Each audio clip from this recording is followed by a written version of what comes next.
కవిత versus KTR, CM అంటూ అనుచరుల పోటాపోటీ slogans అట.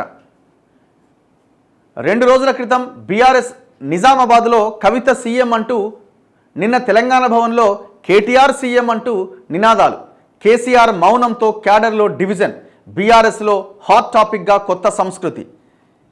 నేను ఈ విషయాన్ని ఇప్పుడు కాదు, దాదాపు కవిత ఎప్పుడైతే ఈ లిక్కర్ స్కామ్ తర్వాత జైలు నుంచి బయటకు వచ్చిన తర్వాత సైలెంట్గా ఉండి ఆమె కొంత అగ్రెసివ్గా ఏదో మాట్లాడడానికి స్టార్ట్ చేసిందో అప్పుడే నాకు అనిపించింది ఇది పవర్ వార్ అని. ఎట్లా పవర్ వార్ అంటే కేసీఆర్ని ఒక రకంగా వీళ్ళంతా బయటికి రాణిస్తలేరు. ముఖ్యంగా కేటీఆర్ ఇందులో ప్రధానమైన పాత్ర. నువ్వు అననే పండుకో, బయటికి రావద్దు, నేను చూసుకుంటా, నేనే మొత్తం అన్న దీంట్లో ఆయన ఉన్నాడు. ఇక్కడ ఎవరెవరు ఉన్నారు?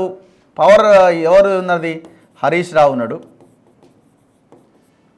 కవిత ఉన్నది, కేటీఆర్ ఉన్నాడు. ఇలా కదిగా ఈ సంతోష్ రావు అది ఎటు వెళ్ళిపోయిందో తెలియదు. ఇక ఎందుకు వచ్చిన గొడవ ఆయన, నా మంద నేను సంపాదించుకున్నా అని ఆ సంతోష్ రావు సైలెంట్ అయ్యిండు. ఆయన మీద కూడా మనం ఫోకస్ చేయాలి.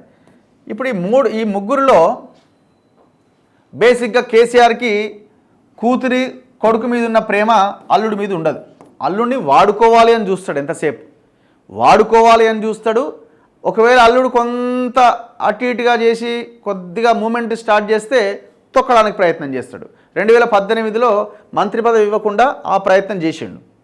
మరి అల్లుడికి ఉండాలి కదండి, అల్లుడికి లేదు, ఉందా లేదా తర్వాత విషయం, పక్కన పెడదాం. ఆయన లైన్లో ఆయన ఉన్నాడు. ఆయన ఎవరితో మాట్లాడుకోవాలి వాళ్ళతో మాట్లాడుకుంటున్నాడు. ఆయన రాజకీయ భవిష్యత్తు గురించి ఆయన ఆలోచించుకుంటున్నాడు. అయితే ఈ మధ్యకాలంలో ఏమైంది, ఈ కేటీఆర్ అరెస్ట్ వార్తలు పెద్ద ఎత్తున వచ్చినాయి.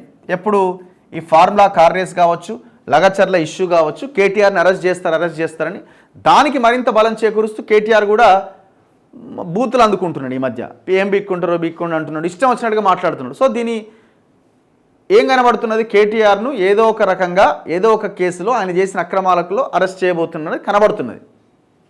ఇందులో భాగంగా ఈ ప్రభుత్వం కూడా కొన్ని కేసులు పెట్టింది. ఇప్పుడు ఈ కేటీఆర్ అరెస్ట్ అయితే మరి నెక్స్ట్ ఎవరు? ఇప్పుడు హరీష్ వ్యవహారాలు చూస్తున్నాడు, కేటీఆర్ చూస్తున్నాడు. కేటీఆర్ ఏమో పార్టీకి వర్కింగ్ ప్రెసిడెంట్గా ఉన్నాడు. సో మరి ఇప్పుడు ఎవరు? కేటీఆర్ ఒకవేళ అరెస్ట్ అయితే అల్టిమేట్గా వీళ్ళిద్దరే పనిచేస్తున్నారు కాబట్టి నెక్స్ట్ కేసీఆర్ ఫామ్ హౌస్లోనే ఉన్నాడు కాబట్టి ఆయన బయటికి రావట్లేదు కాబట్టి హరీష్ చేతికి వస్తుంది వ్యవహారం అంతా, అంటే ఎక్కువ యాక్టివ్ అవుతాడు. మరి కేసీఆరే అనుకున్నాడా లేదు కవిత తనకు తానుగా నిర్ణయం తీసుకుని తెలియదు. కానీ ఇప్పుడు సడన్గా ఒకవేళ కేటీఆర్ ఎంటర్ అయితే ఎట్లా అని చెప్పి కవిత యాక్టివ్ అయింది. ఎప్పుడు లిక్కర్ స్కామ్ ఈ అరెస్ట్ దీని తర్వాత సైలెంట్గా ఉంది ఆమె యాక్చువల్గా జనవరి ఫిబ్రవరి తర్వాతనే బయటికి రావాలి ఆమె లెక్క ప్రకారంగా. కానీ 2 నెలల ముందుగానే వచ్చింది. ఎందుకు? ఆ కేటీఆర్ అరెస్ట్ అయితే మళ్ళీ ఆ ప్లేస్లో నేనే ఉండాలి తప్ప హరీష్ రావు ఎట్లుంటాడు? వీళ్ళిద్దరికీ ఒక రకంగా చెప్పాలంటే పచ్చగడ్డేస్తే భగ్గు అనేంత విభేదాలు ఉన్నాయి. సరే వీళ్ళది ఫ్యామిలీ, వాళ్ళ కథ వ్యవహారం వేరే. సో ఇప్పుడు హరీష్ ఎప్పుడైతే ఎంటర్ అవుతాడని కవిత భావించిందో టక్మని ఇప్పుడు కేటీఆర్ పొజిషన్లోకి వెళ్ళడానికి ఆమె ప్రయత్నాల్లో ఆమె ఉన్నది. ఇప్పుడు ఇక్కడ కేటీఆర్ కవిత ఏందని ఎవరేమో నేనే జైలుకు పోతే నా ప్లేస్లో ఈమె వచ్చేది ఏందని ఆయన. ఇట్లా కార్యకర్తలు సీఎం అని ఆమెను అంటున్నారట, సీఎం అని ఈయనని అంటున్నారట. సీఎం ఏంది కథ, మీ పనే అయిపోయిందా బాబు? మీరు సీఎం లేంది చప్రాసి కూడా పనికిరారు మీరు, అర్థమైందా? మీరు సీఎం లేంది అసలు భారత రాష్ట్ర సమితి అన్న పార్టీని, తెలంగాణ రాష్ట్ర సమితి అన్న పార్టీని నాశనం చేసిందే మీ ఇద్దరు. టోటల్ చేసిందే మీరు కదా, ఇంకెవరు మీ పార్టీని నాశనం చేసింది? బ్లూ షీట్లు నాటాలి, బౌన్సర్లను పెట్టాలి, భూములు కబ్జాలు చేయాలి. మీ అరాచకమే కదా. ఈ భూముల కబ్జాలు వదిలేసి చివరికి దేశవ్యాప్తంగా సారా దందా చేయడానికి కూడా బయలుదేరితే మీరు, మీ ఇద్దరిలో ఒకరు. ఒక ఆయన ఏమో బ్లూ షీట్, మళ్ళీ ఈమెది కూడా బ్లూ షీట్ల దందా, ఫామ్ హౌజులు, బ్లూ షీట్లు, బౌన్సర్లు, సారా దందాలు, మొత్తానికి నాయన పేరుని గంగలో కలిపేసిరు. సరే నాయనది బాధ్యత లేదంటే ఆయనది కూడా ఉంది, ఎందుకు చూస్తూ ఊరుకున్నాడు అని ముఖ్యమంత్రిగా. ఒక్కొక్కరు ఒక్కొక్క పవర్ సెంటర్ లాగా తయారైపోయారు. ఇప్పుడు ఇద్దరి మధ్య నడుస్తున్నదిగా బీఆర్ఎస్ పార్టీలో ఆసక్తికర పరిణామాలు చోటు చేసుకుంటున్నాయి. పార్టీ కార్యకర్తల నుంచి ఇంట్రెస్టింగ్ నినాదాలు వినిపిస్తున్నాయి. వాటిని వింటుంటే పార్టీలో కేటీఆర్ వర్సెస్ కవిత అనే వారు కొనసాగుతున్నదా అనే అనుమానాలు కలుగుతున్నాయి. రాష్ట్రంలో బీఆర్ఎస్ అధికారాన్ని కోల్పోయి ఏడాది గడిచింది. అసెంబ్లీ ఎన్నికలకు మరో 4 ఏళ్ల సమయం ఉన్నది. కానీ ఇప్పుడే బీఆర్ఎస్లో కాబోయే సీఎం పేరిట కొత్త నినాదాలు వినిపించాయి.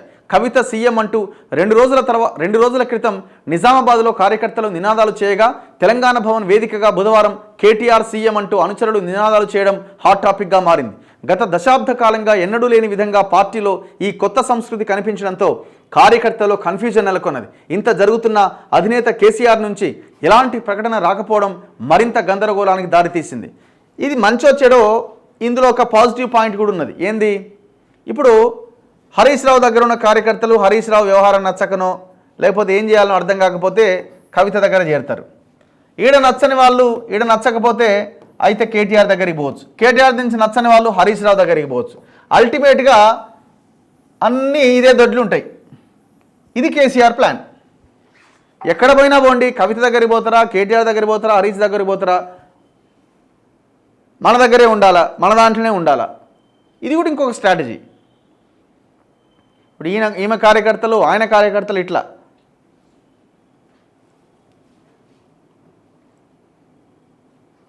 మొత్తానికి ఇది ఇంకొక సంవత్సరం అటు ఇటు లోపే ఇది పెద్ద బ్లాస్ట్ అవుతుంది.